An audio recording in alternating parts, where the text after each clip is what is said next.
சௌமியா பிரவீன்குமார். இன்னைக்கு என்னோட கிச்சன்ல நாம என்ன ரெசிபி பார்க்க போறோம்னா மஷ்ரூம் பிரியாணி. ஹோம்மேட் பிரியாணி மசாலா வச்சு உதிரி உதிரியா ஒட்டாம சூப்பரா ஒரு மஷ்ரூம் பிரியாணி எப்படி பண்ணலாம் பார்க்கலாம் வாங்க. கொஞ்சம் கூட சாதம் குலையவே இல்லை, உதிரி உதிரியா இருக்கு. இத பண்றதுக்கு மெஷரிங் கப்ல 1 கப் பிரியாணி அரிசி எடுத்திருக்கேன், பாஸ்மதி அரிசி. அதை 3ல இருந்து 4 வாட்டி நல்லா வாஷ் பண்ணிக்கலாம். இப்ப பிரஷர் குக்கர்ல எண்ணெய் ஆட் பண்ணிக்கலாம். எண்ணெய் நல்லா காஞ்சதுக்கு அப்புறமா 2 துண்டு பட்டை,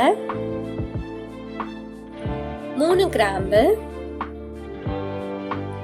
1 பிரியாணி இலை, 1 அனாசி பூ, 2 மராட்டி மொக்கு. இதெல்லாம் பொரிஞ்சதுக்கு அப்புறமா நீல வாக்குல கட் பண்ணி வச்சிருக்கேன் 3 பெரிய வெங்காயத்தை போட்டு நல்லா வதக்கிக்கலாம். வெங்காயம் எவ்வளோக்கு எவ்வளோ நல்லா வதங்குதோ அவ்வளோக்கு அவ்வளோ பிரியாணி நல்லா டேஸ்டா இருக்கும். அதனால வெங்காயத்தை நல்லா வதக்கிக்கலாம். வெங்காயம் நல்லா வதங்கினதுக்கு அப்புறமா 2 பச்சை மிளகாய் சேர்த்திக்கலாம். 1 டேபிள் ஸ்பூன் இஞ்சி பூண்டு விழுது சேர்த்திக்கலாம். இப்ப லோ ஃப்ளேம்க்கு மாத்திட்டு நல்லா வதக்கிக்கலாம். இஞ்சி பூண்டோட பச்சை வாசனை போனதுக்கு அப்புறமா கட் பண்ணி வச்சிருக்க 2 தக்காளியை சேர்த்திக்கலாம். இது நல்லா வதக்கிக்கலாம். வெங்காயமும் தக்காளியும் நல்லா கொலைய வதக்கிக்கலாம். இப்ப இந்த பிரியாணிக்கு தேவையான அளவு உப்பு இப்பவே ஆட் பண்ணிக்கலாம். நல்லா மிக்ஸ் பண்ணிக்கலாம்.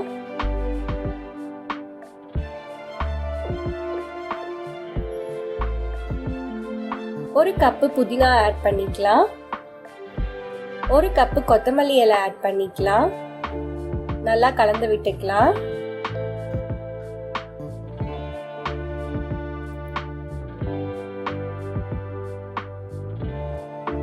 இதெல்லாம் நல்லா கலந்து விட்டதுக்கு அப்புறமா 1/4 டீஸ்பூன் மஞ்சள் தூள் சேர்த்திக்கலாம். 1 டீஸ்பூன் மிளகாய் தூள் சேர்த்திக்கலாம். நல்லா கலந்து விட்டுக்கலாம். நம்ம பச்சை மிளகா போட்டிருக்கோம், மிளகாத்தூள் காரத்துக்கு ஏற்ற மாதிரி பார்த்துட்டு ஆட் பண்ணிக்கோங்க. இது எல்லாத்தையும் நல்லா கலந்து விட்டாச்சு. எண்ணெயெல்லாம் நல்லா திரிஞ்சிருந்திருக்கு. இந்த ஸ்டேஜ்ல 2 டேபிள் ஸ்பூன் தயிர் சேர்த்திக்கலாம். நல்லா மிக்ஸ் பண்ணிக்கலாம்.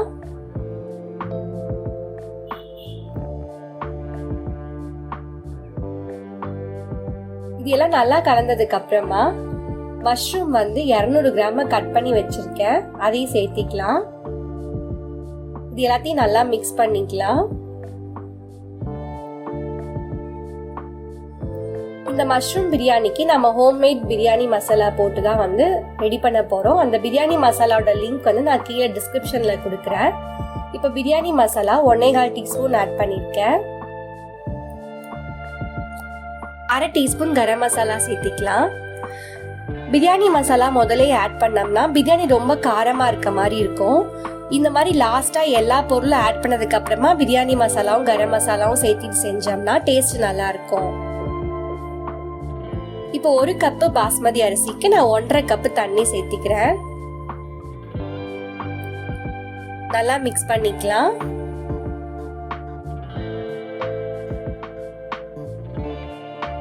இப்ப தண்ணி நல்லா கொதிக்கட்டும்.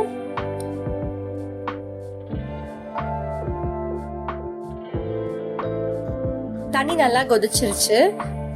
இப்போ உப்பு செக் பண்ணிட்டு நம்ம வாஷ் பண்ணி வச்சிருக்க பாஸ்மதி அரிசியை இதுல சேர்த்திக்கலாம்.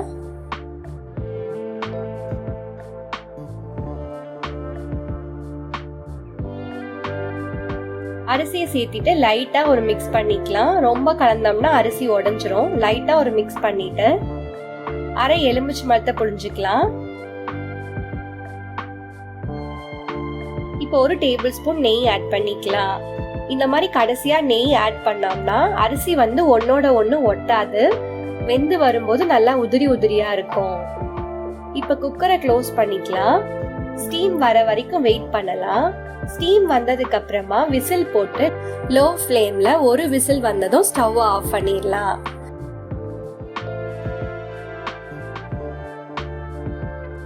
ஸ்டீம் தானா இறங்குற வரைக்கும் வெயிட் பண்ணலாம்.